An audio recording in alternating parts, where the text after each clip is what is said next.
Hello, and welcome to episode 211, I think, of Checkpoint Chat. Welcome to 2023, a whole 21 days late. Happy New Year. Happy New Year.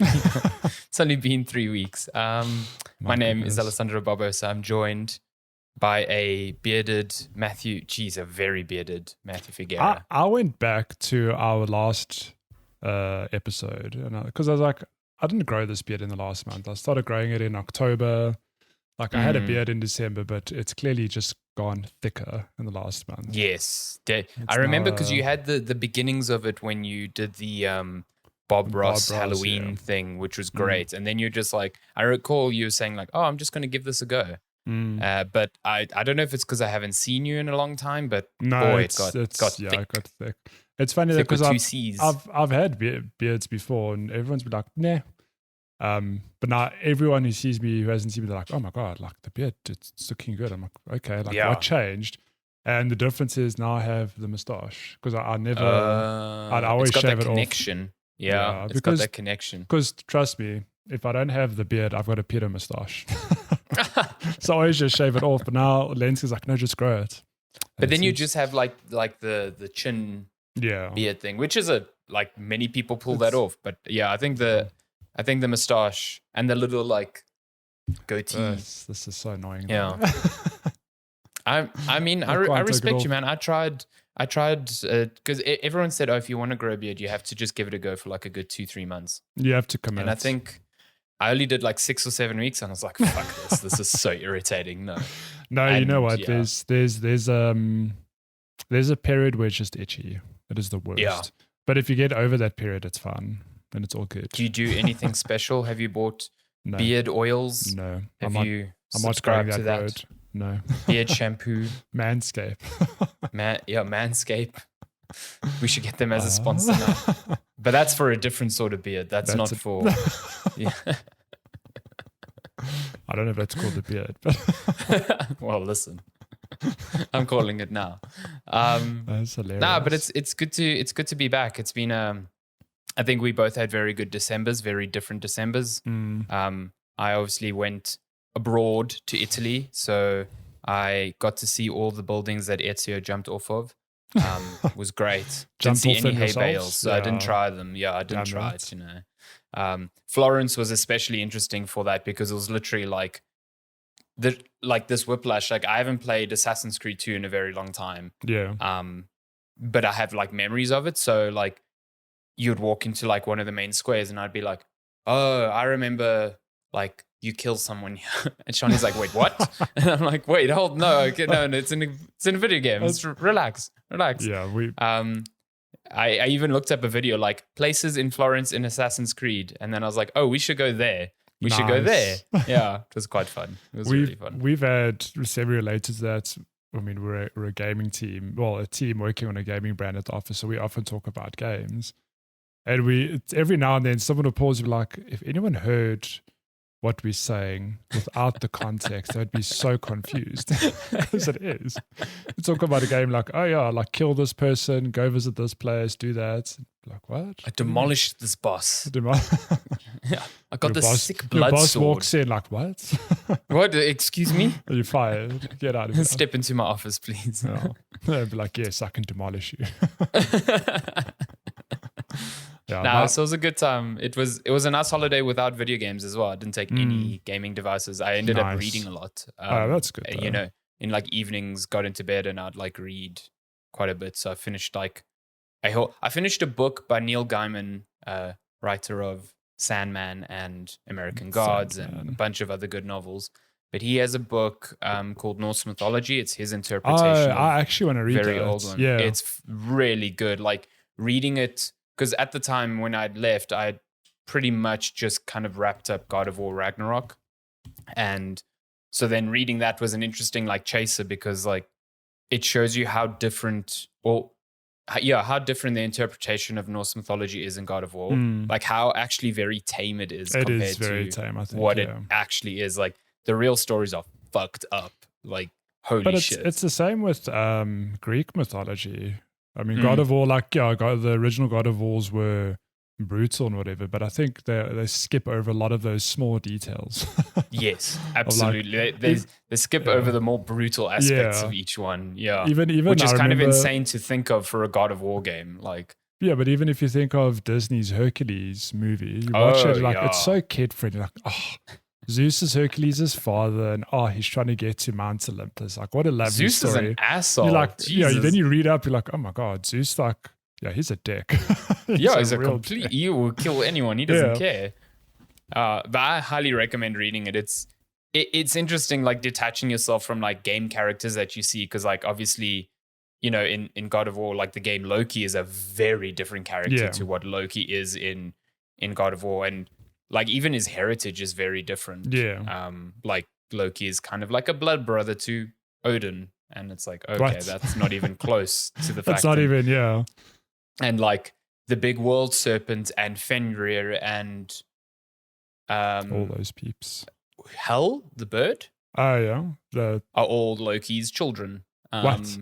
Yeah, exactly. Like things like that. Like but then you look at events from the game and you're like, oh, I see how they kind of like took aspects of that and kind of put a spin. Like it's very interesting. So yeah, I would thoroughly like recommend it, because it's like it's written like these almost like bedtime stories, or very disturbing bedtime stories. So each chapter is kind of like a No, please do not. Like each chapter is like a self-contained story that kind of adds to a greater mythos, and it's all building up to Ragnarok. That's cool. So it's a good time. There were some good chapters in there with like some of the tales of Thor, and it's cool. Nice. There's one thing that Marvel and both the game don't do. Thor's hammer can apparently change size. He can like throw it at someone and then just make it go big, which I'm like, that's amazing. They just skipped out that detail. Yeah. Imagine if like he threw a hammer at Kratos that was the size of like the Empire State Building. Like it'd be over for Kratos. Like game over. You'd just be dead. Yeah, exactly. Now I understand how he kills giants. God of War Ragnarok would be the shortest game with the very unexpected ending. You just fight Thor at the beginning of the game. Thor's hammer can change showers and owls. Damn.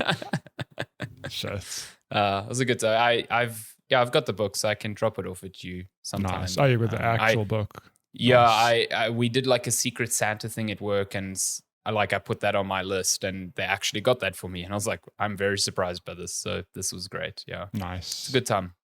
And it's short. It's like 200 pages. So that's perfect. Yeah, I need to. Yeah, perfect thing. Yeah. So on the trains traveling in Italy, I was just reading as we were traveling, and I finished it very quickly. Peeping from home, like, remember me? Yeah, remember me. I was tempted. I actually had the Steam Deck in my bag, and then I looked at it and I was like, this is stupid. Look how big this thing is. Like, why am I? No. Why did I even bring this thing? Yeah. I was just like, nah, I'm not going to do this. Like, let's not. Hilarious. Yeah. How was your December break? It was very different to yours. I was in Joburg, which is also very good. The best place to be in December. Mm-hmm. Like, if you're not traveling the world and you're stuck in South Africa, come to Joburg, because the rest of the country goes to not Joburg. It's like a ghost town.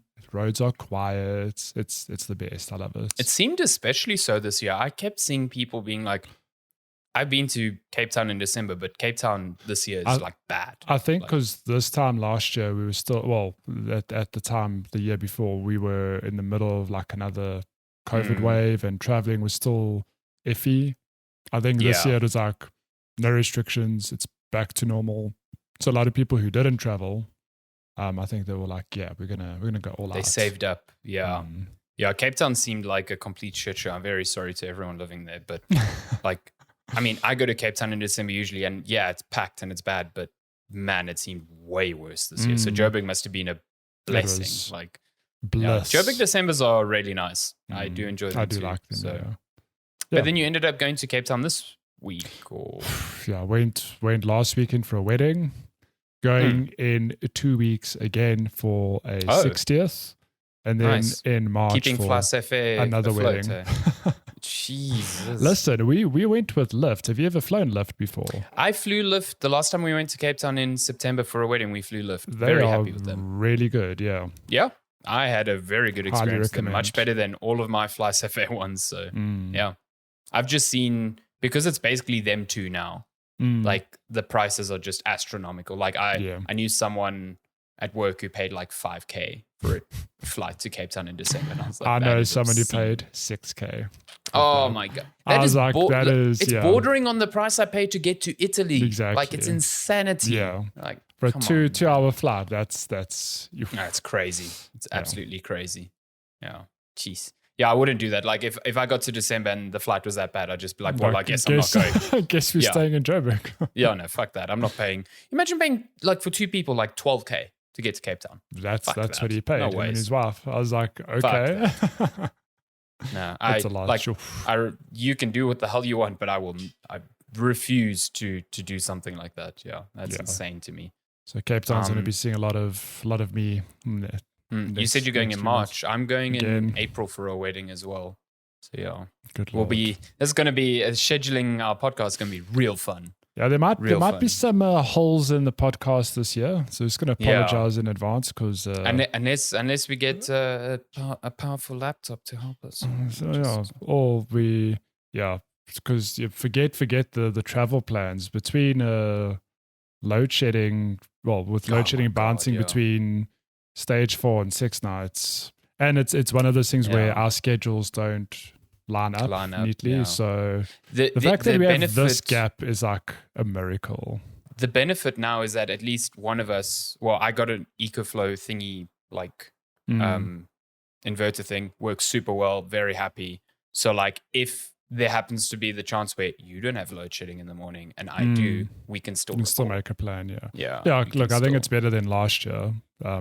For that purpose that you've got, that one of us can at least power.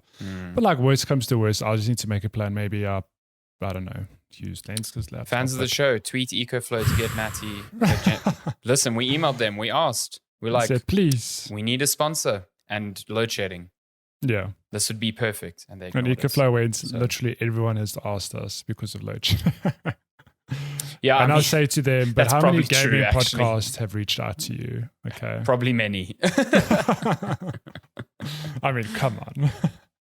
I mean, I'm very happy with mine, but I also acknowledge that it cost. I couldn't put up with it anymore. Like when it started becoming like 4 hours twice a day, I was like, "Fuck this! I'm just going to spend the money." And hey, it works. Like I connected it to my TV and my consoles, and it works really nicely. So happy with it, but very sad that I had to pay that much money. How just big to get is yours in terms of capacity? 730 something watt hours. Okay, so it'll give it's you the largest one that they have. That's not like the trolley, because they have the trolleys. Does it have pass through, like power pass through? Yes, that's what I primarily love. But that's amazing because that makes it like technically a UPS, but it's not. It is a UPS. Oh, is it a UPS? Okay. Yeah. Because a lot of UPSs, it's a thing of like they exist just to give you enough time to switch over. Work. Yeah. So this one acts as a UPS. It's got like, they say on the spec sheet, 30 milliseconds of delay when switching over. And in my experience, that's low enough that the console doesn't turn off, the TV doesn't turn off. So I don't lose any. It flickers for the console's like, yeah. Oh my God, what did you do? Yeah. I'm back. But it's great. I've seen some conflicting reports on whether or not you should use it as a UPS, as a pass-through thing. But if it's got that functionality, why wouldn't you use it? Yeah, exactly. Like, I don't know. And what's cool is that the app allows me to turn off its output remotely. So if I'm at work and I'm like, oh, there's going to be load shedding, but no one's home, so I don't want it like to waste the battery. Charging my TV on standby, I can just turn it off, and it'll be like, cool. Like my TV will just turn off, like everything will turn off. So yeah, I just need to fix some things around because I made a mistake the other day, not thinking that I have a baby UPS or baby backup power supply for my internet, but that's connected to the inverter. So I was like, oh, I'll just turn off the plugs. And I did that. And then when I got home, there was no internet because that basically my internet was being charged off this thing for the whole day and it died. And I was like, oops, my bad. Like, and then I got home to load shedding, so I had no internet. So I was like, this was a mistake. But that's my fault. That's not the device's fault. Read like our ancestors by candlelight. Like our ancestors, yes.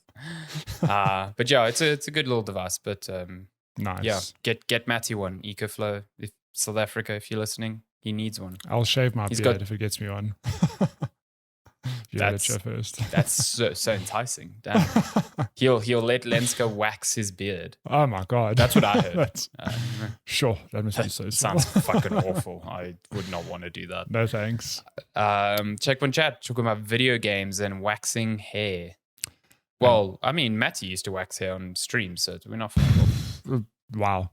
Yeah, we played a lot. Well, I played a lot of games over December, and you played some before you went away. So we've got a bunch to talk about, which I think we're gonna fly through at a relatively breakneck pace. Yeah. So kick us off with whatever you've been playing. You can choose. What do you want to go with first? Let me go quickly with Signalis or Nice. Signalis, however you want to say it, because it's something I mentioned in our like Game of the Year stuff, because I was like kind of done with it, and then I actually thought I was done with it, and then I realized that I'd only played like 2/3 of it. It's very funny. So if you missed us talking about it previously, Signalis is an indie game made by 2 people, which is kind of insane to me, and it very much is a homage to like Resident Evil and Silent Hill.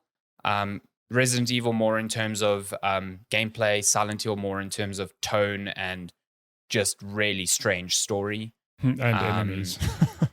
And enemies, enemies that just scream at you whenever they get near you. It's very off-putting.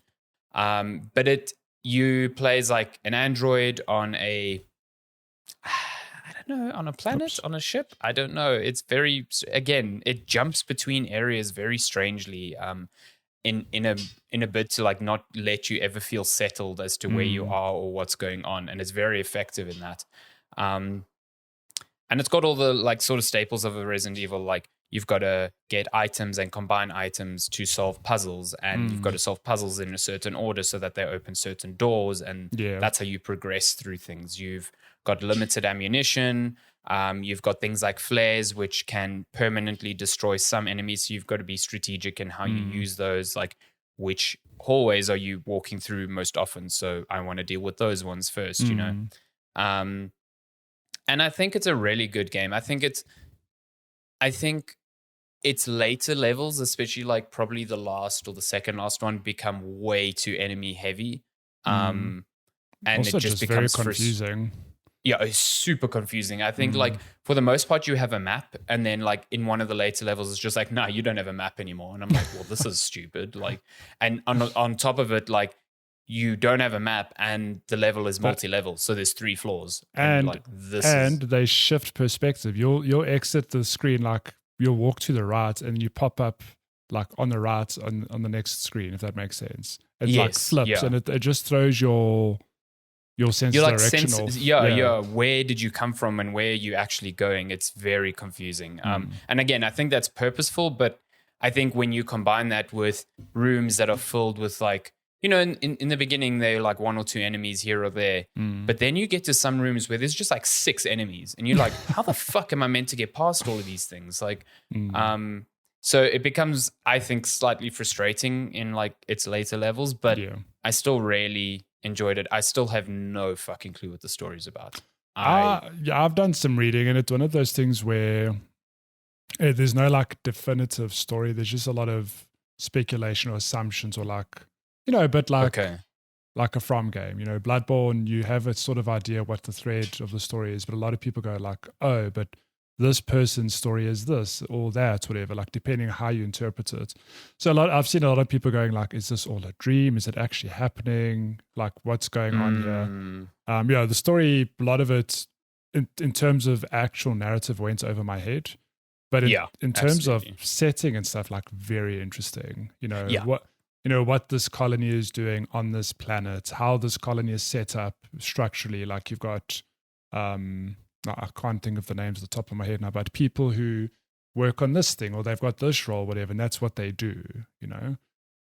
And like cool. These sort of like window dressing of why have some of these like androids gone insane and why are they like essentially like decaying, and I think it's a very strong world, and the story is just, like you said, I don't think it's bad that I don't really know what's going on. Like there are certain beats that I think were very interesting, like depending on the endings that you get, like eventually you find the character you've been looking for forever, or you keep running into this like antagonist who keeps alluding to your choices, your recursive choices, because you meet him in the same place multiple times, like actually being destructive. And it's like, I don't know what that means, but it feels like this is some good shit. Yeah. And I think it just works like from a setting perspective, visually, and the audio as well is very like arresting. So yeah, there's a lot of thought into the sorts of like, if you're watching the feed now, there's like just random numbers being printed on a screen and then flashes of different areas that some of them you never even see. And it's just like strange. You just don't know what's going on. And like these harsh red and black like screens. And the style did you ever quit out of the save menu? Oh, so, and it's what does it say? It's like you will regret that, and it's like, okay, but I mean, it's not even sounding like a threat. It is a threat. I did it pretty early in the game because I saved, and I wanted to just make sure I'd saved. So I was like, I did save. Let me just quit out. It's like, oh, you're gonna regret that. I'm like, what? Yeah. even just opening the save menu, there's like a scream that happens when you do that, and it's like, holy shit, this is very I never felt relaxed playing this game. I think it's designed to throw you. But like on that, it's not, you'll look at it and think, oh my God, this is a horror game. I don't think there's any jump scares or anything like that. Like I never experienced anything. No, it's not traditional like that. It's more just like, the atmosphere is very tense. You said, when you hit the save button, the game screams at you. It's just makes you feel uncomfortable. It's not like traditional horror that someone's going to jump and out you never get used to it. You save so often, and still every time I'm hitting that thing, I'm like, fuck's sake, like it's very tense. But there are some moments though when you've killed an enemy and you have no idea when they're getting back up. Oh yeah, and when they do, they just scream at you. Yeah, like, fucking hell. That's fair. Yeah, like it's really good. I think the tank controls suck. I do not like the aiming at all. There is some jank. I mean, look, so there's definitely inspiration from, like you said, Resident Evil and Silent Hill. And there's some modernizations. So, for example, while you're aiming, you can actually move, right? Yes. But there's definitely some jank in that. Did you ever get to a door and you're like, okay, I've got enemies chasing me. I need to get to this door, but the walk through the door icon isn't popping up. Yep. And you're like, okay, I need to step back and like angle myself perfectly in front of this door. And that creates like some unintentional, horror, I guess. But it's not the stuff you're like, oh man, wow, that's so like well crafted. It's more like, man, they need to fix this. Really annoying. This just feels like I got cheated here, and then I have to use like a health item, which is dumb. Like, I also think the inventory is like obscenely small. It is, yeah. I get that you had part of the allure of these games. Resident Evil does this a lot, is juggling items in your inventory and deciding what you take between save rooms or whatever. But I think 6 is just way too restrictive here. 6 is fine, but at no point do they say, okay, cool, now you can have 8 items. Like, it never upgrades. Some Resident Evil games, it is, oh, okay, you can only carry X amount at the beginning, but now you found a bag, you can carry more now. It makes sense contextually. Yeah, it's one of the first things you see. You read a poster in one of the opening areas. It's like, never forget the rule of 6. Like, never have more than 6 items on your because you can't pick anything at any time. Yeah, and that see that through the whole game, and it can be very frustrating when like, oh, I need to carry these 3 items to solve whatever puzzle I'm trying to do. Okay, but I've got sometimes you need 6 items for a puzzle, which is insane to me. Like, but it's like I've got 3 items and a gun and some healing, and the areas I'm running through are dark. I need this flashlight, so that's another item, and it's like, oh, okay. And it's not like, oh, if you learn the layout of the room, you can navigate it. Like, if you're in a dark room, you try open the door, they're like too dark to do that. Yeah, this room. Oh, come on, like, yeah. Yeah, all so I just didn't I didn't like that aspect, because like it just meant I was doing so much backtracking. Often, because sometimes I'd be like, oh, I've explored like quite a bit of this area and I haven't run into enemies, or I'm not dying, so I just want to continue. It's like, can't do that because you can't pick up anything. Like, you've just got to go back to restock. Like, but. like you said, all things said, it's a great game. I enjoyed the game. It's a great game. It's on Game Pass, so it's a easy recommendation from me there. It's quite long. It's like about 9 to 10 hours, I'd say. 8 to 10, yeah. Depending And on there's a phenomenal maybe I shouldn't say it. Yeah, I'm not going to say it. Yeah, don't say it. Yeah. But I do wonder how many people don't realize it. You know what I mean?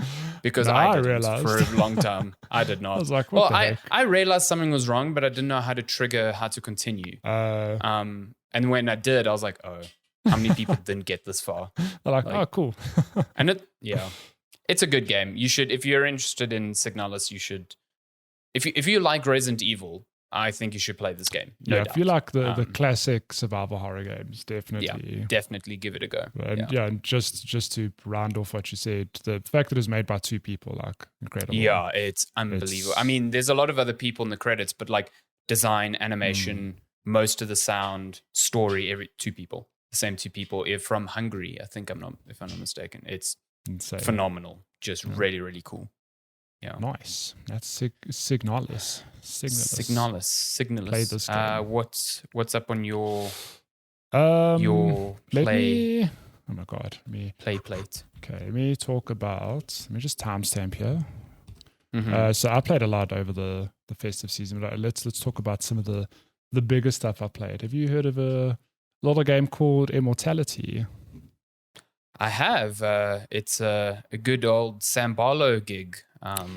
His newest one. Yeah, so I've never played a Sambalo game, but Immortality popped up on my radar when good pal Noel, who I work with, recommended it. And then towards the end of last year, with all the game awards going out, this game popped up as a nominee in a bunch of categories for a number of things. Yes.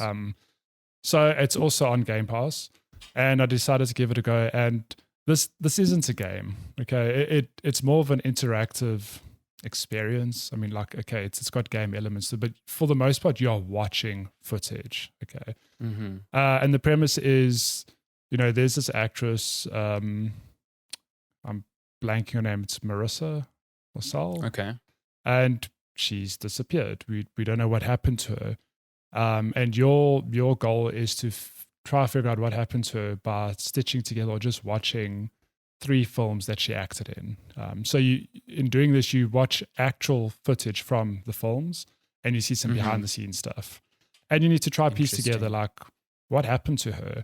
And now these films take place over several decades. So you'll notice if you're watching the video feed that some of the films are like modern day, it's crisp, the subtitles are, big and bold, whatever. But you'll see later that you go to some of the older movies and, the aspect ratio is a bit off. It looks a bit grainy because that's reflecting the technology of the time. But what makes this experience like super interesting is that at any point, any frame of footage, you can pause, click on an item, and it will take you to one of the 3 movies, a random scene that has that exact item or something similar.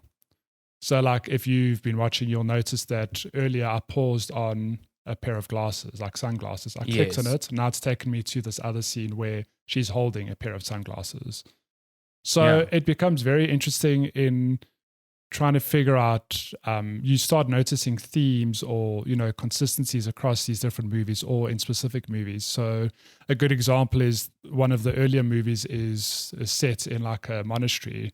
So at one point you'll see a cross and go like, oh, like that's quite a prominent item. Let me just spend some time clicking on crosses, and you start getting footage specifically from this film, but with crosses in different scenes across it. Okay. It's a funny experience to recommend because you're watching footage and the first few hours are confusing because you don't know any of the characters' names. You're not watching anything like a chronological order. But the moment you start figuring out who people are, what the 3 movies are, what their premises are, it is like fascinating. So it is 3 movies. You're jumping between these movies? It's 3 movies that you're jumping between, yeah. Okay. It's fascinating because then you'll watch a scene and go, oh, this clearly takes place after that other scene I watched like an hour ago, for example. Then you'll click on an item and you'll be taken to either a completely different movie or another scene in this movie. Go, oh, okay. Now I know this person mentions this in this scene. They're clearly referencing something from another part of the movie, whatever. It's just, it's just such an interesting experience to play through because it is also open for interpretation because there are some twists and turns. Like there's a deeper layer of mystery to like what the hell is going on here, like what happened to this actress, and piecing it together is just it's unlike anything I've played in a long time. I couldn't put this game down. Like it's you can roll credits. How the game dictates it, I don't know. I think there are some there are some parameters, like maybe it expects you to watch X number of scenes before it takes you to the final scene or whatever. But I've seen playtimes differ from anywhere from 5 hours to 10 hours. Wow. My playtime was about 9 hours, and I rolled credits, and I was like, but I'm not done. I know there are scenes I haven't there's still watched. stuff you want to see. Yeah. But I take my hats off to this team because not only this feature of clicking any item it's mind blowing. The fact that you can click any item and it will reference to somewhere else. There were a number of times. And can you pause at any point and then click on any item? Yeah. So you'll pause. That's wild. So I'd love to know how they did that. I think if you are watching the video footage here, I pause and I clicked on the hat. So you see that I click on the hat. It takes me to another scene where the dude's wearing a hat. And you can do this That's in any so cool. frame in any of the movies. And I don't know how they did it. Like the logistics behind this is wild. The fact that they had to, mark items and make everything clickable. Like within reason, you can't really click a random piece of floor, but you can click anything. You can click hats. Like I'll click the camera in the scene here, and it'll always just take you somewhere. It's so that part I of assume there's like limited things you can click in a scene. Like not everything is. Yeah. So, but inspectable, anything that's prominent though, 100% you can click. Okay. Like even lights, you can click the lights. But so that side of the game is great, but another side is these actors and actresses. Like the performances are insane. Like really, really interesting films to watch, and just these people sell these performances. And what really makes it stand out though is you're watching them act like you're watching a scene from a movie, but then you'll often see like the director say cut, and you get to see them like drop character and sort of be themselves. Oh, that's and the way they cool. do that is just, it's insane. So I would recommend. So do you eventually, you said you can roll credits. I mean, by that, do you mean you solve the underlying mystery of it? You sort of get like an answer to some questions you might have. Okay. And again, like it's open for interpretation. Like you might go, this is what happened to her, or oh, this is, something happened here or whatever. But that final scene is like sort of like the icing on the cake. You go like, oh, okay. But you still kind of want to watch the rest of the footage to be like, okay, I've missed some scenes. Let me just see if I can, add more context to what I think happened. Very good game. Wow. And again, I do know that this is kind of like an evolution of Sambalo's like formula, because his previous two games, what were they? Her Story and Telling Lies, like use a similar format, but they're much more linear. Yeah. They're not, Her Story, which was kind of like his breakout, was kind of like a series of interviews with a woman in like an interrogation room, and you're trying to figure things out from there. You're not jumping between different complete formats of film and stuff. So this is quite a cool evolution of that. It's very I really good. wonder how they managed that. It seems like a big effort. It seems like a big effort. And what's cool about this, though, is if you are looking to pick it up, so it is on Game Pass, so Xbox and PC, you can grab it there. But it's also on mobile. So if you've got an Android or iOS device, it's on both stores. I've checked. You can play it on your phone or tablet. Like I think seems like a good way to play it. If I'd known, I would have definitely played. Like, because I watch a lot of my series in bed on my tablet, I would have definitely played it there. But I only figured this out after I'd sat at my PC for like 9 to 10 hours. Not a terrible thing. No, not a terrible thing. Would you say like, I mean, you used a mouse and keyboard obviously to navigate that.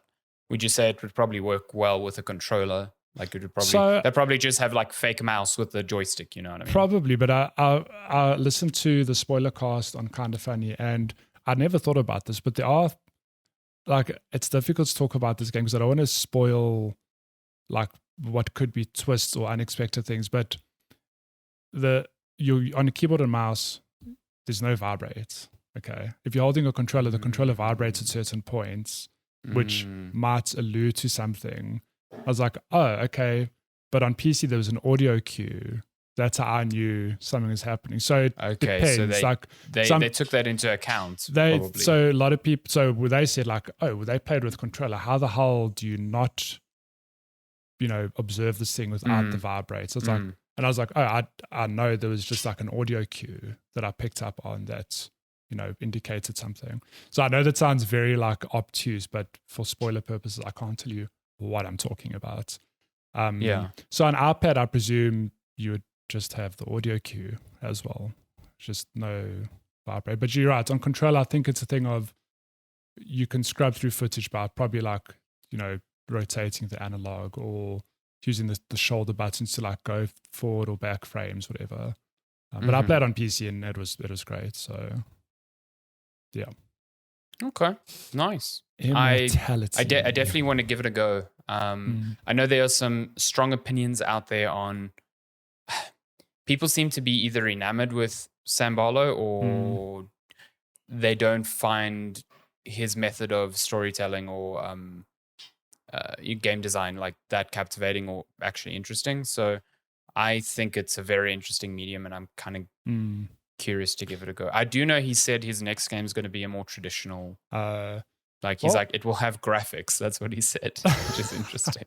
Well, with this game, it's something that could only work with this medium.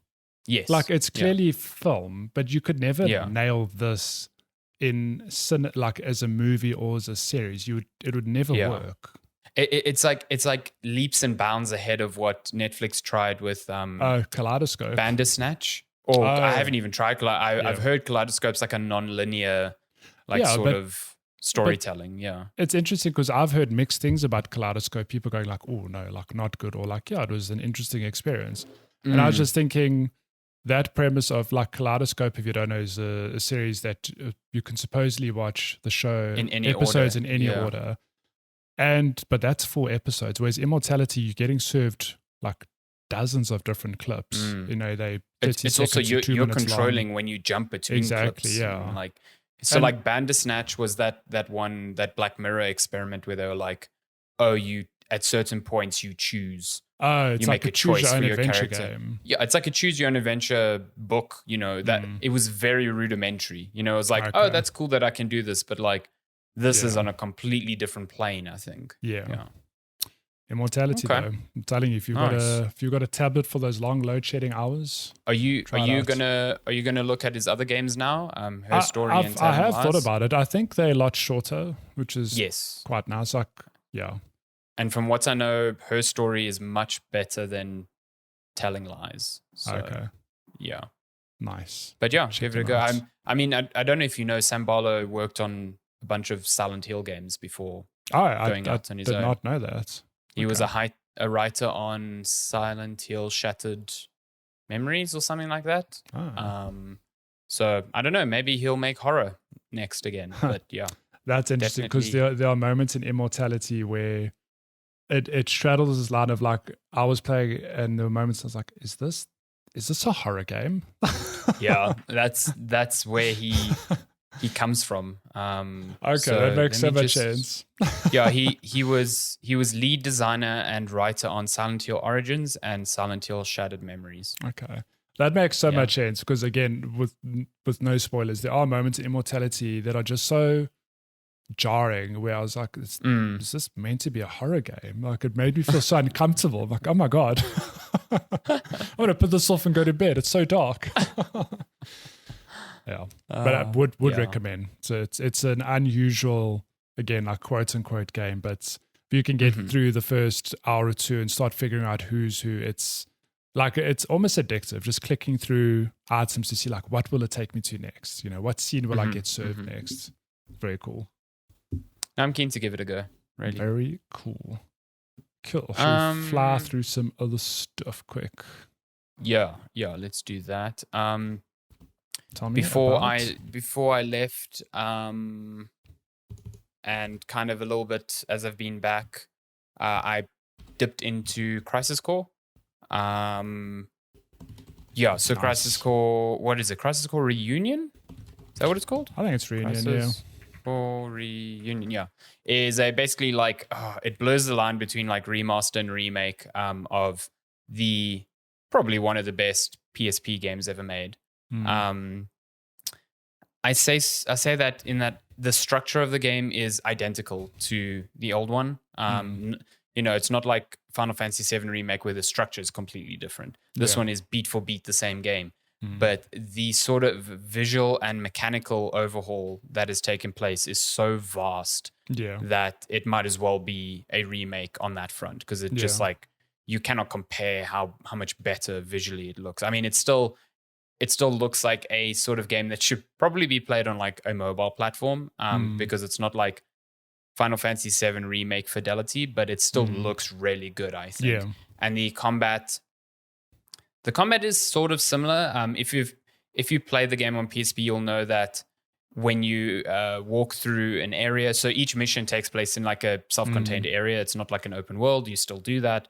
But when you walk through an area, it's sort of like a Pokemon thing. You'll either encounter enemies or enemies will just pop up from the fucking ground, and it'll be like, yeah, and you have that same voice, which is like entering combat mode, and then you're fighting, and then you fight, and then combat resolved, and then you're back to exploring. It's two very distinct, different modes of play that you can't like seamlessly blend between. But it's still cool. The combat feels nice. The whole, it's very action focused. So you're attacking, you're making choices on when to block.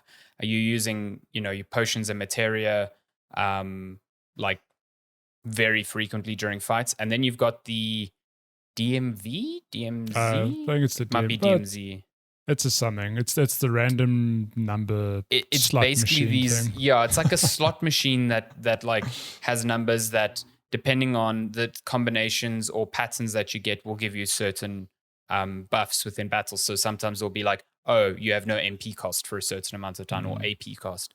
And the portraits on the slot machine, so to speak, are determined by characters you've met in the story, and then their frequency of showing up is determined by what's happening in the story. So if some big story moment has just happened with a certain character like Angeal or Sephiroth, then they will more likely show up in there, and you are more likely to get a match with them and have like a limit break or a summon. So it's a really cool system in that you can't control it, but it's there. And because it's so contextual to the story, it feels kind of interesting when it's like, oh, this big story beat happened. Oh, now I have access to Sephiroth's like big attack for the next few battles, because hey, he's just going to pop up on this thing more often. Or Aerith is showing up there a bunch, and so I'm getting a lot of healing. It feels really cool, and I think that's what made it stand out on PSP. It was a very unique system. Definitely. I don't think any other Final Fantasy has kind of adopted something similar. So it's cool that mechanic hasn't really aged over time. I do think the structure of the game definitely still feels like one that is more suited to portable, because like a lot of your side missions are these 5-minute distractions that you load into an area, you fight 2 enemies and a boss, and then you're out. So playing that on a console feels weird. I've been playing a lot on Steam Deck, so I've been playing, short 30-minute bursts, and that feels more natural. I was going to say, Steam Deck or Switch is probably the ideal way to play this. I don't know how it runs on Switch. So. I don't like visually if it's how demanding it is. Like, I think it looks fine, but I think it's like 30 frames per second, which kind of sucks. No. Yeah, it's not ideal. But yeah, I mean, I recall playing it on PSP over months, because I was just chipping away at it every now and then. Yeah. And I don't feel the need to sit down with a game like this for like 2-3 hours at a time, because it's not designed for that. No. It gets very repetitive very quickly. Yeah. But I'm having a good time. I think the voice actor for Zack is very fun and goofy. But he's a good time, and I forgot how ridiculous the story is, while also being like completely heartfelt and a really good prologue to the events of Final Fantasy VII. So yeah, it's almost criminal that this game has existed only on PSP until a few months ago. For this long, yeah, because again, the story is very goofy for 70% of it, but it is so important. I mean, 90% of the time you see Zach, he's doing squats. Like what? But it makes sense. That's why Cloud does squats. Like, come on. This is the thing. Like everything at first, like you play it and you're like, this is so stupid. But then you start piecing together things. You're like, oh, yeah. Okay. It's and also like I want to give this game credit in that think of Final Fantasy Remake, the way that combat system works. It's very similar to what Crisis Core did so long ago, where it is like you're attacking and you can dodge and block and do all these things and then like cast spells. I mean, Final Fantasy VII Remake, has probably the better version of it. Kind of blurs the original with the new system in that there's the little time gauge, it fills up, whatever. But Crisis Core had that. It's like years ago. And it blew me away. I was like, oh my God, like I can actually move in battle. I'm not standing still. Yeah, it wasn't, I mean, when compared to like traditional Final Fantasies at the time, which were at the time like completely turn-based, this was like, oh, this is the action Final Fantasy. Yeah. Like this is what was it Nomura who worked on this like at the time? Because it would make a lot of sense. Like he's like, oh, I'm going to do something different and I'm just going to keep making it better and better. Yeah. Because you're right. Remake is this battle system minus the whole DMZ, DMV thing. Minus the in-game loot boxes that don't cost money. Essentially. But it's like, it's a more expansive, like action-focused RPG take. I haven't finished it myself, but I've heard that the story doesn't change. So it's not taking into account the sort of narrative changes that happened in Remake. So the manner in which you see Zack in Final Fantasy VII Remake, I don't think is affected by this release. I think they're just doing something completely different. This is more we're gonna just get this game off PSP hell and let people play let people actually. And thank goodness, because it's fantastic. That's good. Yeah, nice. That's Crisis Core. Yeah, and then I just lately, very quickly, I've been playing a lot of The Witcher 3 again because that whole big update came out literally a day before I left in December. You turned to Shadi and said, we're delaying our trip. I need to play this again. The wind's howling. So I'd been waiting for a long time to kind of do a replay of The Witcher, and I knew that this update was coming, and then it got delayed, and it took forever. Anyway, I'm playing it on console. It's good. I played around with the like very interesting ray tracing mode for a while. It runs at 30 frames per second. I don't like that. It looks nice though. It definitely looks nice. But man, that extra fluidity is hot. It's good, and I'm enjoying the game. I think some of it is showing its age. Its combat is really not great. And I think some of the side quests are bad, but a lot of them are very good. And it just shows how most games just don't have that yet. That level of quality in its side quests. So that's a good time. I'm thoroughly enjoying it and just chipping away at it again, because I haven't played it since I played it for review in 2015. So I haven't played the expansions either. So I'm getting to those eventually now as well. Nice. Yeah, that's if I dive back into it, I'm just going to skip the base game and take the expansions. It's cool that you can. Yeah, it's cool that they just like level you up for the expansion. So that's cool. Nice. Cool. Last thing from me. I had a hankering for some Dark Souls over the break, and I thought, you know what? Hankering? Is that the right term? No. You're right. I was just like, enjoy that word. And I was like, I've played all these other good From games. I've never played Dark Souls 1 and 2, and hey, they're both on sale. So bought Dark Souls 1, played it, and let me tell you, this game aged in some ways, but in terms of design and stuff, real good. Like, do you play it on console or PC? Sorry. I played on console, so you own it on console too. Both. Oh, hello, let's go. Just okay, saying, that's awesome. Dark Souls 1, man, like it's amazing how that game all those years ago put From on the map in terms of level design. Like I'm honestly, everyone I've spoken to about this game, I've just told them I'm floored by how good that hub is, and how things just lead back to it in the most unexpected ways. And I just keep thinking, like, this is an old game. Like, this design back then must have blown people's minds of like holy shit, I can't believe I've gone through hell and I've come up a lift and I'm right back to my central hub. You know, like we always praise Bloodborne and all the games that followed. Like, wow, I can't believe this. So they sort of nailed it from the get-go. Yeah. Look, there's some real dated stuff there. Like you can't roll diagonally, which takes some real getting used to. You can only roll. It changes everything. You can only roll forward, left, right, or back. It's that must have been so weird for your like muscle memory to adapt. Like, let me roll behind this. Oh, I could only roll to the right. Damn it. Yeah, it's got some jank, some real parts that make you hate life. How was Blighttown? Also, Blighttown wasn't that bad. Maybe like it's not great, but maybe I thought it was worse than it was because like I know everyone goes, oh my god, Blighttown, the worst place. I think it gets that rap because it is the traditional From Software like Poison area, but also when the game released, it ran like shit. Yeah, so I looked people up were a lot of people with that. Yeah.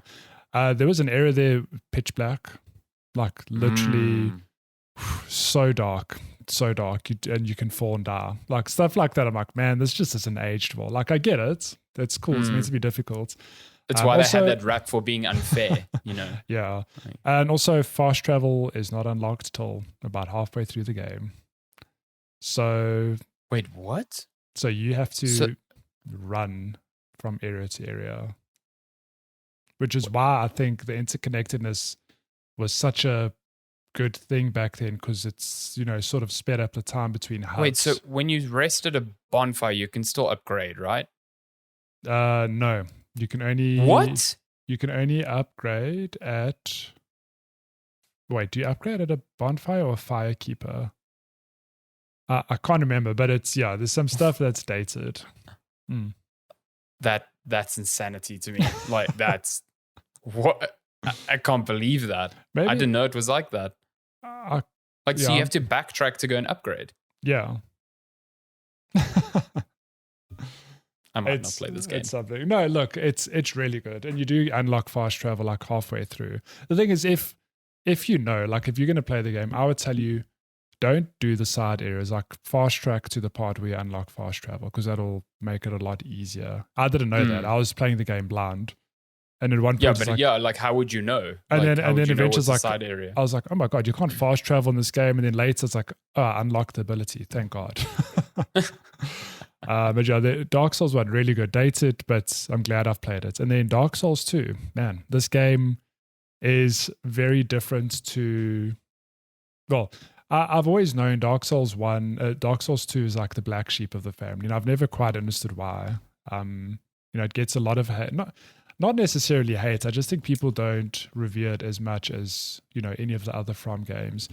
It's the one Miyazaki wasn't working on because he was working on Bloodborne. Yeah, and like I get it. It doesn't feel like a Dark Souls game in terms of aesthetic. Like there are a lot of areas in that game where you're running through a forest or like a forest is a good example because it just doesn't feel like I'm used to running through a labyrinth of a castle or a dungeon or whatever.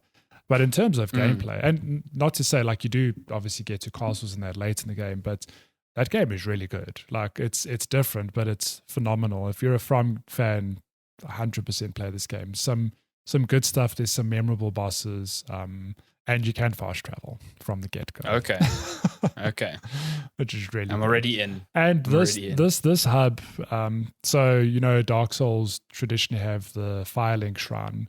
This place has a hub called Magilla, I think, which is like on this beautiful like cliffside overlooking the sea. I'm like, feels not like a Dark Souls, but it's really pretty. Is the shrine in Fire Shrine in Dark Souls 1 the same as the one in 3?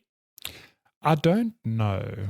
But I mean, in terms of its purpose, I think it's the same thing. Okay, but like aesthetically it doesn't look the same? Oh, no, it's completely different. Way different. Because I know they're both about linking the flame and all that, but how much time passes between one or the other, Even Dark Souls 2, when it starts, it's pretty much like you're a cursed hollow, and there's nothing really about like, there was an age of darkness and lights. Like it's not Dark Souls, but it's still very good. And there are links to the franchise. Like I was blown away. I was reading about one optional area you can get to. And it's like, oh yeah, there's this dragon skeleton here, and people believe that this is the same dragon you see in Dark Souls 1 in this area. I was like, oh, so like maybe there are links to the world. A lot of people speculate that Dark Souls 2 is the same world, but like thousands of years in the future or whatever. I'm like, that's cool. Okay. But yeah, I played a lot over December. It was a good time. Yeah, definitely. Yeah, because those are two quite meaty games. They're not short. They were, I mean, I think both of them were about 25 to 30 hours each, which it's not too bad. Yeah. I mean, it's not in the context of Elden Ring, that seems trivial. No, that's nowadays. nothing. You could finish all 3 Dark Souls games in the time it takes you to finish like an Elden Ring Oh campaign. God. Well, yeah, then last night I booted up Dark Souls 3. I'm like, am I gonna play this game again? Like, do it. Yeah. Go fight the dancer, see and if then, you can get it first then you time. know what happens. Then I'm playing Bloodborne again. Then I'm playing Sekiro. Oh my God. Then I'm playing Elden Ring again. So maybe 2023 will be the year where we get a Bloodborne patch. Who knows? Maybe. One can only hope. But that is all the stuff I have been playing. What a journey. What a journey we've all been on. Journey. Shall we get, speaking of journeys, shall we journey to game releases? Ew. We shall. What a great segue. Love it. Yes. We are looking at game releases from today, January 21st, up until January 27th. I don't think there's too much. I mean, there's this one game that starts with the 4 and ends with a spoken that's coming out, and isn't there a game that starts with a dead and ends with a space as well? There's a bunch of games. Just real quick, yesterday, Monster Hunter Rise came out on consoles and is out on Game Pass. So play that. It's good. This game. Just spend the hours learning the game and the systems and getting through that high skill ceiling, and you're in for one of the best gaming experiences. I love Monster Hunter Rise. It's a good time. It's a really good time. So kicking the week off on Tuesday, we've got Forspoken, the big Squeenix RPG that's only coming to PC and PS5. I did not know that. Yeah, it's only next gen. No, but not even on Xbox. Yeah, definitely not Xbox. I did not like the demo for this game at all. I thought it was actively bad.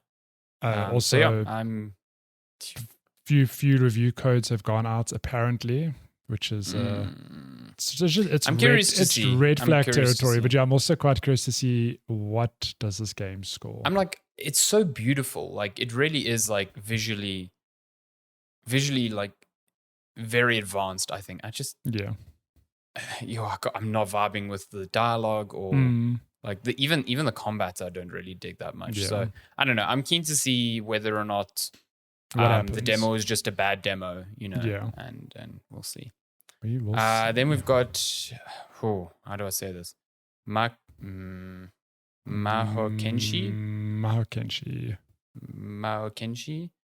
Coming to PC January 24th. And we've got Waylon Unexpected Guests PC January 24th. Risen PS4, Xbox One, Switch January 24th. I think that's a remaster of an old game. Might be wrong. No. Power Chord coming to PC January 26th. Roller Drama PC, Switch, iOS, Android January 26th. Shoulders of Giants PC and Xbox Series X and S January 26th. Oddballers PC, PS4, Xbox One, Switch, Luna January 26th. Nice. Tumble Time, Android and iOS, January 26th. Hold on. Coming out on January 26th. What platform is Luna? Luna's Amazon streaming service. Oh, okay. Now that, Stadia's dead, have to talk about the other one. Yeah, okay. The big release for the week and the one I'm very excited for. Oh boy. Dead Space. Also only a next-gen release, PC, PS5, Xbox Series X and S. Get ready. Exceedingly excited. Poop your pants in zero gravity. I really, really, really hope this isn't another Callisto Protocol because, boy, I was excited for that and that was not good. I don't think so. I mean, if they keep the core environments and enemies and like, I don't know. And I want to say the previews have been good, but the previews for Callisto are good because they showed off the good parts of the game, so you never know. Yeah, we'll see. Wonderland Nights, White Rabbit's Diary, coming to every platform under the sun. January 27th. Atone, Heart of the Elder Tree, PC, PS4, Switch, January 27th. Can't believe we're getting Elden Ring DLC so early. I can't believe this. Cool. Yeah, that's it. That's pretty much the heavy hitters for January. The bigger games are now coming in like Feb. You've got stuff like Atomic Heart, got Returnal coming to PC. You've got Hogwarts Legacy, I guess. That's going to be a big release. Whether or not like your thoughts on J.K. Rowling aside, like that thing's going to be big, sell I'm pretty so sure. well. I'm very keen for Wild Hearts. Yeah. I'm curious to see how it does. Yeah. And then you've got a whole new Yakuza game, or Like a Dragon Ishin, coming on February 21st. So yeah, big thing. Octopath Traveler 2, a new Kirby game. Well, it's a remaster. Wii U remaster. Oh, it's the Wii remaster. I think it's was it in a 3DS one? I don't know. Well, my boy Kirby did well last year with Forgotten Dreamland. Let's see. Love to see it. Love to see it. Cool. Should we get every day we inch closer to Resident Evil 4. I know. Can't wait. Can't. Should we jump to gaming news and fly through this smorgasbord of stuff? What should we start? Should we do the breaking news of the week? Marvel's Avengers. The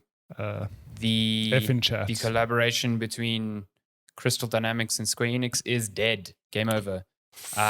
Well, they're not taking servers offline. They are just ending support for content for it. So basically, Crystal Dynamics made it official that the game's final update will arrive on the 31st of March this year, with entire support ending on the 30th of September. So that would be patches and stuff like that. The single-player multiplayer components will remain available when support ends in September.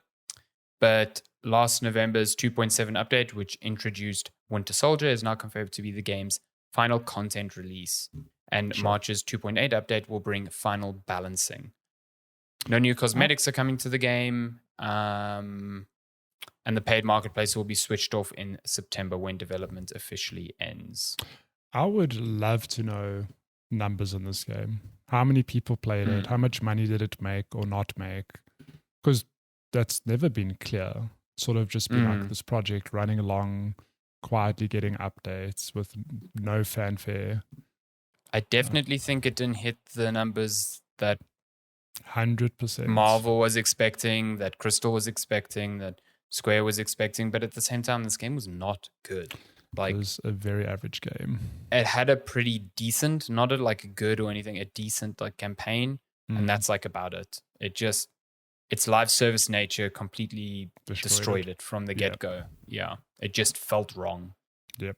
So yeah, unfortunate. Hate to see it. But yeah, Crystal's now full steam ahead on Tomb Raider and supporting the perfect Dark game that will never ever come out, I'm pretty sure. So yeah.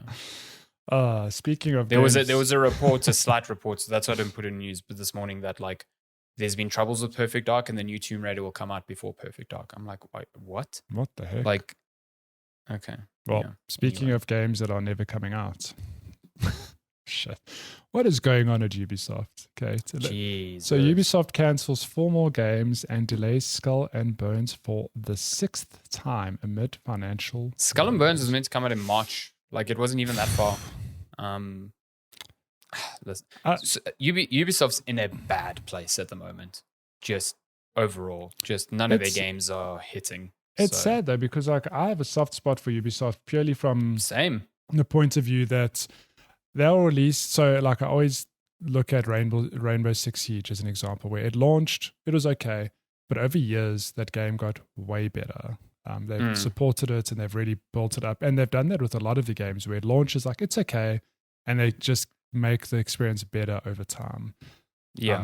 And I don't know, I just have a soft spot for the company, but in the same breath, I'm like, yeah, but they haven't really broken their formulas. We always joke, it's an open world game. It follows Ubisoft formula like a Far Cry or an Assassin's Creed, where it's just you got to climb that tower to unlock part of the map, and you got to do that side mission. Yeah, like they haven't evolved really their formulas across many of their iconic franchises. So and I think that's part of the problem is they've just been left behind. While the industry and the expectations of consumers have changed, they just haven't.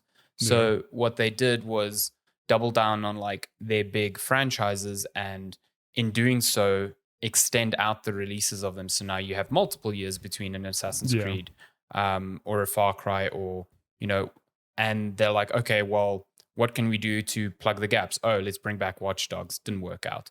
Let's make new games like Hyperscape. Didn't work out. What games can we develop that have like a long tooth? They've been trying with Assassin's Creed. They announced a live service Assassin's Creed coming in the future, but there's not much on the horizon for them that seems that exciting. Like you've got Assassin's Creed Mirage, which is like a back to basics one coming out this year. But beyond that, you've got live service Assassin's Creed. I bet we'll get another Far Cry.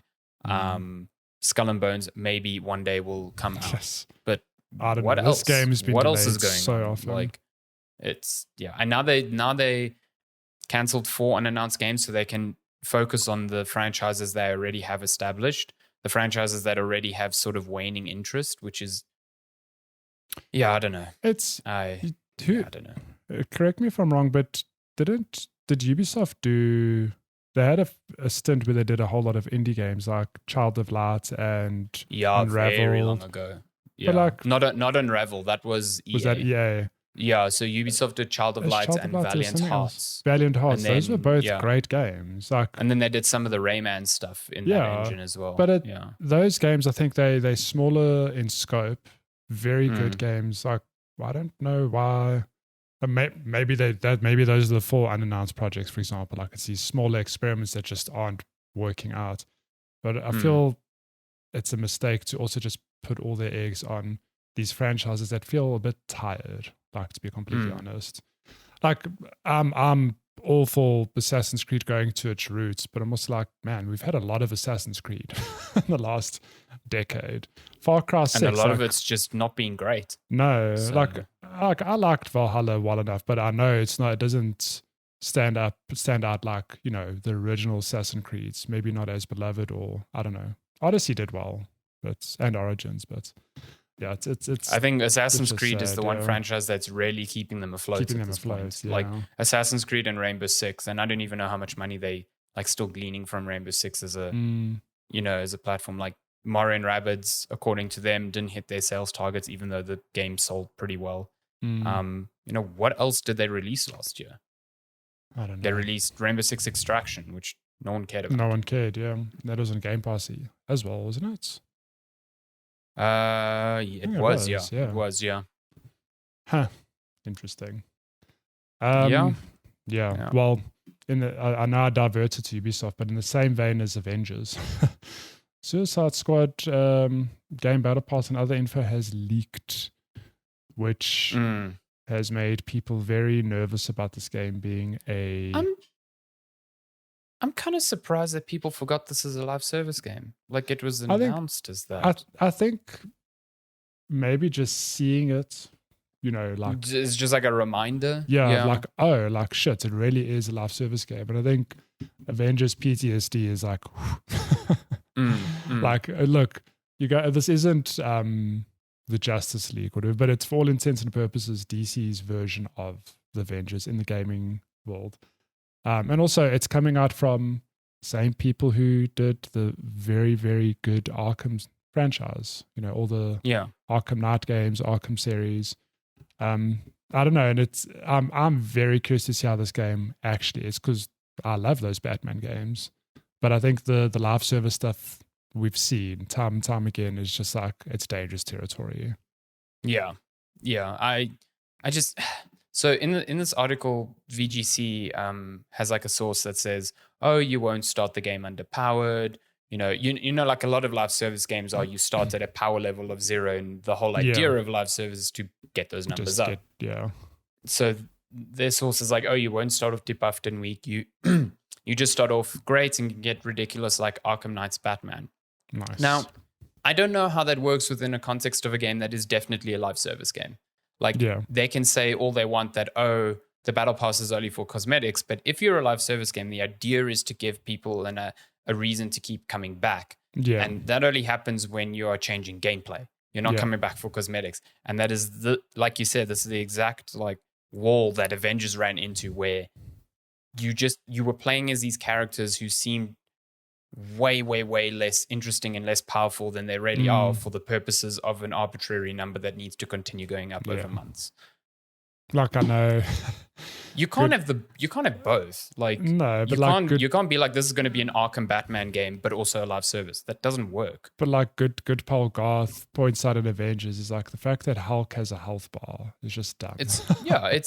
And for Avengers, it was never going to work because like maybe in a way Suicide Squad works maybe slightly better because all the characters are sort of within like an orbit where they are similar enough that their gameplay style can be interesting while not needing to be so vague that it applies to all of them. Whereas, like in Avengers, you had to play as Iron Man and Thor and Hulk, who are three completely different people. Like one of them shoots stuff and flies, the other one hits stuff and flies, the other one just hits stuff and he's big. In Suicide Squad, you've got Deadshot, Captain Boomerang, both of them are melee people. Harley Quinn, ranged. Harley Quinn is like melee and range, and King Shark is like a brawler. So they kind of all blend within each other. Yeah. So I think from that perspective, it might be better. I hope. I don't know. It's with Avengers, that's 100% a game that should have just been a single player / co-op experience. Absolutely. Just hone it in. Don't make it, because the problem there is that you had to make it. Sorry, like to your point, you almost had to like blur the line between characters. Like every character is going to have a mobility move. Every character is going to have a light attack and a heavy attack. And because how would you choose, how could you make every level and every enemy compatible with each one? But all that happens is that you just doing the same thing with a different skin, if that makes sense. Yeah. So, It's like playing as Iron Man and Captain America there's no mechanical difference between the two, because it's just like, okay, well, square is your attack. And for that, it's like a punch or a shoot with your blast. And it's like visually that's different. But it's the same. In what you're doing, they don't feel different. No. So I don't know. That's the issue I had with Suicide Squad at the beginning as well. It's just like this, trying to mash 4 characters together and say you can play as anyone. It's the same thing that Gotham Knights ran into. Yeah. And even then, those characters were very similar. They just all felt kind of boring to play as a consequence. So. Yeah, we will see. It's out soon. It's out in May. So let's see if Rocksteady, it's been 8 years since Arkham Knight. Yeah, they've been working on this for a long time, and it will be tragic if it comes out and immediately is like, oof, this is not. Pour one out in chat for Darren. Darren will not be a happy man after Gotham Knights. If this is not okay, then I feel really bad for him. I'm hoping because like Rocksteady is a very proven developer. They solved a lot of the issues with like comic book games with Batman and Arkham. So they might solve this. But I look at Gotham Knights and I look at WB Montreal, who made a really good Batman game. Yeah. And that thing was not even close to good. So we'll see. Hectic. What do you want to bounce to? Very quickly, I guess, Returnal. I think we mentioned it in releases, but Returnal finally got a release date on PC. It's out on February 15th. Nothing super special here. It's all the sort of stuff that Sony has done with their releases on PC. You got like widescreen support. It says Returnal offers 60 FPS across all graphics modes. I don't know what the fuck that means. Like, that's very dependent on your hardware, but anyway. But you've got DLSS and AMD FSR. You've got ultra-wide support and support for the DualSense controller. Obviously, if you use a DualSense on your computer, it has to be wired. It can't be wireless. So play this game. It is fantastic. It's actually it's kind of sad to see, like looking back on it now. This was the first year of the PS5, right? Like within that first year. It wasn't too long after launch. Yeah, this game actually used the DualSense in a very, very cool way. And at the time, I remember going like, "Oh man, like if other games can implement it this way, shit, like the DualSense is the best."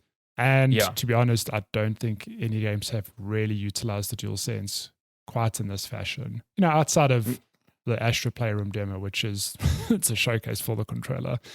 If you're playing this in PC, like, and you have access to DualSense, that is the way to play the game. It's really cool. Yeah, absolutely. But if you don't, Returnal itself, just great game. I love the shit out of this game. I loved it, and I kind of want to play it again on PC just so I can play the DLC as well, because I never...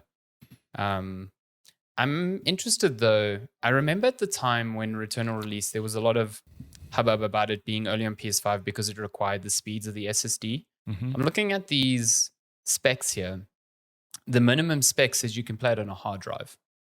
Yeah, it says SSD recommended, but like it will work. I wonder if that just means that if you play, there's also no speed specification for these SSDs. No. Like there are some SSDs that are dirt slow compared to the PS5. So, but I wonder if that means, because a lot of this game is you walking through doors, and it generates an area or whatever. So I wonder if all that happens that you just wait. It'll be few seconds. Yeah, at each that door. Will kind of be shit though, because the game momentum on the PS5, of that game is so nice. When you start a new run, you just like fly through those doors. It feels good.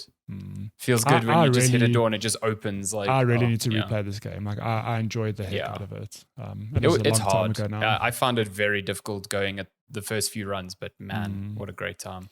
When you do that very first clear the first time, when you so much stress, you're just like, please God, no, I don't want to die all the way here, please. It feels so good. It's too good. So good. Cool. Last bits of news. So you know about this. The Last of Us game director advocates unionization following TV credit snub. So The Last of Us is now streaming on HBO Max and locally. Have you seen that first episode? Yeah, it's very good. Really good. I would recommend. I know you really enjoyed it as well. So I thought it was great. I didn't realize it was such a long episode as well. It's like almost an hour and a half. But I climbed into bed saying I'm just going to watch this 40-minute episode. Nope. Oh my God, it's like 1 double hour, that. 20 minutes. Yeah. So if you're at all familiar with the first Last of Us, you'll know that Neil Druckmann, who is widely known as like the director and creator of the franchise, isn't actually the only person who created it. So back in 2013, there was another developer, Bruce Straley, who had been at Naughty Dog for a very long time. If you play Crash Team Racing, you'll see his name in the credits there. He old. He co-directed the first game with Neil Druckmann and co-wrote it, as far as I understand. And yet the HBO show only credits Neil Druckmann as the writer of the game, which, the first season is adapting the first game. So, Australia is not entirely happy about this. I'm sure. And he says that this snub is sort of an argument for unionization. He said to the LA Times, someone who is part of the co-creation of that world and those characters isn't getting a credit or a nickel for the work they put into it. Maybe we need unions in video games to be able to protect creators. This is also kind of like feeding into a more and more prominent problem that seems to be being reported on, that crediting in the video game industry is awful. The Callisto Protocol was hit pretty hard in December for omitting many, many developers from credits who had either not been there until the completion of the game or were just omitted for some other reason. And there's been debates in the past whether or not, like, if you leave a studio halfway through the development of a game, whether you should still appear in the credits. And my argument, and I think a sane person's argument, has always been, if there is something in that game that is yours, that you touched, you should be in the credits. That is how it works. You credit work that belongs to a person. So the fact that Bruce Straley isn't at Naughty Dog anymore, has a strained relationship with Naughty Dog, should not mean he should be omitted from being credited for something he helped create. Whether or not he was involved or not. Like, in the same way that a series that adapts books, whether or not they got the author involved, doesn't mean they can't say, your credit, you say based on blah, blah, blah, because it is based on that, you know? So, yeah, I don't know. It's a weird thing, and I sympathize a lot with Strally, because I do think he should be credited for this. PlayStation and HBO haven't commented, neither is Neil Druckmann. Not that I think it's Druckmann's decision. But yeah, he worked on The Last of Us and Left Behind, and then he left Naughty Dog following the release of Uncharted 4. He had been at the studio for 18 years. So yeah, kind of shitty. Stint, yeah. I think it's very shitty. So yeah, I guess keep that in mind when watching it, that it's not just Neil Druckmann, who is a big, force for The Last of Us, but yeah, Australia had a big hand in getting this to market at the time and it being a success. Yeah. Goddamn. Last bits of news. The Stadia is officially dead. RIP. It's gone. Yeah. Servers are gone. It is. I think if you go to the website now, it just says, thanks. Thanks. That's the whole page. Yeah, just thanks. We tried. Thanks. After 3+ years of service, the ambitious cloud gaming initiative Stadia has been shut down. Only 3 years. Wow. Hectic. Listen, I think it's sad, because I think the tech was good. The model was dumb, though. The model was what killed this thing from day one. Yeah. The model just did not work. Like trying to create it as its own separate ecosystem when people were still, while also not supporting it in many regions, and people still being like kind of 50-50 on the idea of cloud gaming. Yeah, I don't know who decided that would be a good idea. But it's also the fact that Game Pass, Xbox are like, okay, you have Game Pass, cool. You can enjoy cloud gaming. Yeah. That's like, it's the same fee. It's all included. You don't have to pay extra to own the games, whatever. Yeah, it's just, you put them side by side, like, oh, Google, you got to do something. And they never, the thing is, there was a lot of criticism early on about that. Like, this was the big sticking point, was like, guys, this model doesn't make sense. Like, even developers are saying, well, there's no point in us putting, doing the work to get our games to work nicely on Stadia, because like the possibility of an audience is not, and they just never listened. So yeah, I mean, this is unsurprising to anyone who paid attention to Stadia. But it's just annoying, because it's going to be seen as, oh, cloud gaming doesn't work. I think cloud gaming works. I just think the models haven't been figured out. I think Microsoft probably has the best one right now, where it's like, you can stream games if you subscribe to Xbox Game Pass, but also like all of your purchases are available on a console or a platform that is offline, Yeah. So, yeah, it's a bummer. Yeah. And it's a bummer for the people who actually invested time and money into this platform. But Stadia is issuing full refunds to everyone who uses the service, although I guess it's a bit slow. Maybe not a lot of money, but still imagining how much money they have to give back. Yikes. Yeah. Well, in the opposite of bummer news, Stray is helping to raise money for real life stray cats. So that's cool. I like that. Feel good story for you. Stray, really good game. Is it game of the year material? No. Do I still love the hell out of it? Yes. Yes. I'm 100% on board with you. Raising money for stray cats. I think that's very cool. I like that. So it says here, Stray has been helping cat organizations by providing codes for them to use in raffles. One such organization, the Nebraska Humane Society, said the marketing specialist said, we decided that the best way to collaborate would be to give away several game codes for the game Stray through our Twitter account through $5 donations. It was very successful, and the initial fundraiser raised about $8,000. That's pretty cool. Yeah. Cool. Another shelter in the US said they raised enough money in their code raffle to spay 25 cats. That's cool. Love to see it. That's awesome. That's really awesome. If you haven't played Stray, it's a good time. Yeah, it's a good time. I do enjoy it. I do enjoy it. But that is all the gaming news for this week. We're back. We're back in business. We're back in business. Jeez, it's been a while. It's been a while. I guess we should hop along to questions. I'm not sure how many there are, but if you want to send us questions, you can email us checkpointchatpodcast at gmail.com. Yeah, that's the one. Yo, it's been a long time. Yeah. Then at Checkpoint Chat on all of our social platforms. What have we got on the dock for today? Do we have anything? A whole one question from Good Pal Keegan, aka best_bash. I saw this on Twitter, wasn't it? Yeah. What is a good monitor size to aim for gaming and working and in between? I need some monitor setup suggestions, please. So I think personally 27 inches probably the best middle ground. Like, it's not too big, it's not too small.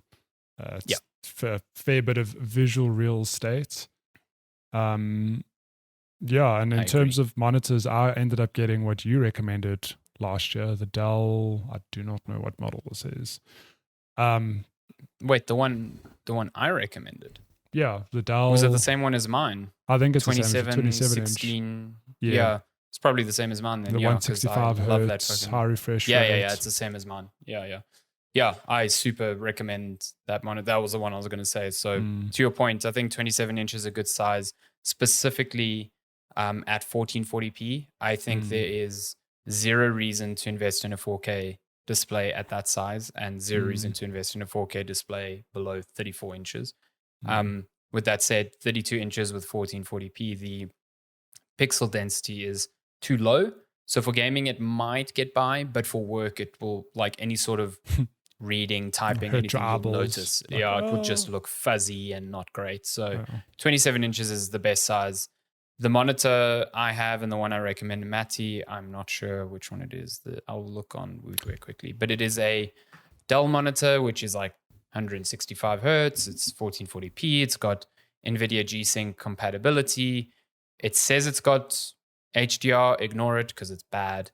Most HDR on monitors is bad, but that's, I guess, changing with OLED displays coming in the future. But this one's got a IPS panel. It looks great.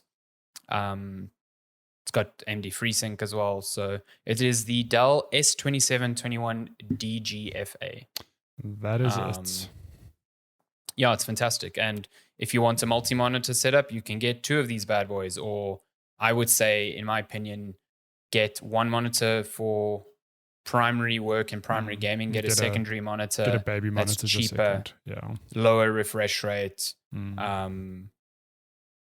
And that can be used for like your secondary, like where you have your tasks or your debug or whatever.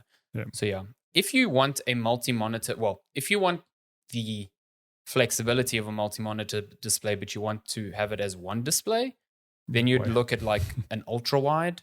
But those price-wise start getting quite super intense. Yeah. For like decent options. There is a Dell option that I've seen in person and used and quite like. It's the Dell 3422 DWG. It's like two 1440p monitors next to each other, sort of. No, it's like 1.5, sort of. It's quite nice. It's also not, it's reasonably priced. It's not like the Alienware one, which is 25K. Yeah. But yeah, that would be another alternative, and that will work out pretty well as well. So yeah. Nice. Oh, there's actually one here from Asus that is like 14,000 Rand for an ultra wide of that size as well. So they're getting down there in price. It's definitely cheaper than buying two of these exact monitors, and then you've got one display with one refresh rate and blah blah blah. Or what you can do is you can sit tight and wait for the 540 hertz monitor that was shown at ES. Don't do that. Why? Don't do that. You don't need to be editing. I have questions. Excel spreadsheets at 500 hertz. Listen, you can get CS:GO to get to 500 hertz. Will you feel it? Will Shroud feel it? Yes. Will you feel it? No. I would argue. I don't know if even Shroud would feel it. That feels like it's too excessive. I don't know. I watched a really good video with Shroud where he was like playing on 120 hertz, 240 hertz, and 360 hertz monitors, and his reflex times were definitely, you could tell there was a difference between all of them. But like, he's Shroud. He's at like the highest level of that sort of thing. Will most people feel it? But I feel like doubt 360. it, but yeah. anything higher than that is sort of like the returns are diminishing. They're diminishing for sure, because also you remember that refresh rate is not refresh rate is a linear scale, but the response time is not linear. So like 60 hertz is 33 milliseconds. 120 hertz is 15 milliseconds. 240 hertz is now 7. So the difference between 240 and 120 is only 7 milliseconds, whereas the difference between 120 and 60 is 15. Yeah. So it just starts exponentially getting smaller and smaller. So probably the difference between 500 and 360 is probably like 2 milliseconds. Like, are you going to feel that? That's debatable to me. Like that said, I will say I'm a frame snob now. If my PC for whatever reason defaults to 60, I'm like, ooh. How dare you? Jesus. Why is my mouse cursor so laggy? It's weird how it takes a while for your eyes to adjust when you're flicking between. When you're going lower, it takes a while to adjust. When you're going higher, it's an immediate improvement. It's like, it's the same with games. Like if you've been playing a game at like a performance mode at 60 and then you switch to a 30, you're immediately going to go, this is ass. But play that for an hour and then your brain will just be like, oh, this is fine. This is actually quite smooth. Yeah. It's just, it's just the immediate, the immediate change fucks with you. Yeah. It's the same thing with whenever people are advised to change their color profiles on TVs and monitors, which you should. Like you should change it away from something that is like cool or neutral to like a warm, because that's more natural on the eyes. They immediately go, oh, this is so yellow. Like it's because you're comparing. Like look at it for half an hour and go back to like a cool profile and you'd be like, this is so blue. It actually looks wrong. Like whites don't look white, they look blue. And so change your monitors to a warm color profile. That's what I'm saying. And your TVs. Fucking and your laugh. Adjust your laugh. And your laugh. Yeah, that's how your eyes see. God damn it. Nice. That is. I hope that helps with the monitor talk. Love it. That is the only question we had this week. So we're done.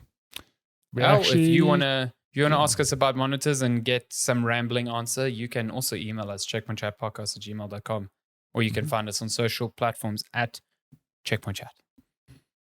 All of the places. That's episode. It's episode 2. Is it 211? Are you sure? You never corrected me at the start, so no, I just assumed I was nodding. I was going, Oh, were you nodding? Okay, yeah. Yes. The last one I have on my PC is 210, so I guess we're right. Yeah. Nice. Cool. I'm ready. That's episode 211. It feels good to be back, and it is. Yeah. Sorry for the delay. Yeah, but we had things I needed to decompress after a trip away, and then Matty fucked off to Cape Town. So. Who's at fault? And I'm doing it again soon, so there might be another gap. Exactly. So yeah, apologies. But yeah, also legitimately between that and load shedding, like the year ahead's a bit unpredictable. It's gonna be rocky. But we will always do our best to schedule in time to do this, because we do love doing it. So yeah, absolutely. And we'd obviously appreciate all the support of everyone in understanding. I mean, most people listening will know exactly what we're talking about. But if you are not from South Africa and you do not understand what any of this means, just know that it is very, very difficult to record when there are big gaps on your availability of power every single day. My final closing thought is I watched Only Murders in the Building over the break. Great show. But in season 2, I laughed because in one episode, there's a blackout. And everyone's like, oh no, like what is happening? Like, oh, it's a blackout. It's like, oh my God, we deal with this all the time. And they like had it for 2 hours and it was like the world is going to end chaos, for them. It's like, come on, man. Yeah, I know exactly which episode you're talking about. I laughed. Everyone's like down in the lobby, like shouting, like, why don't we have power? Why do we have power? I'm like, guys, you only knew. Guys. Yeah, you only knew. Yeah. One day a rat will like chew through the main power line of New York, because that's how power works. There's only one line. It's only one point of failure. Big old cable. Yeah. Poor rat, but it will teach them. A hard lesson. Thank you so much for listening to Checkpoint Chat. We will see you next week. Have a great week. Mm-hmm. Goodbye. Goodbye.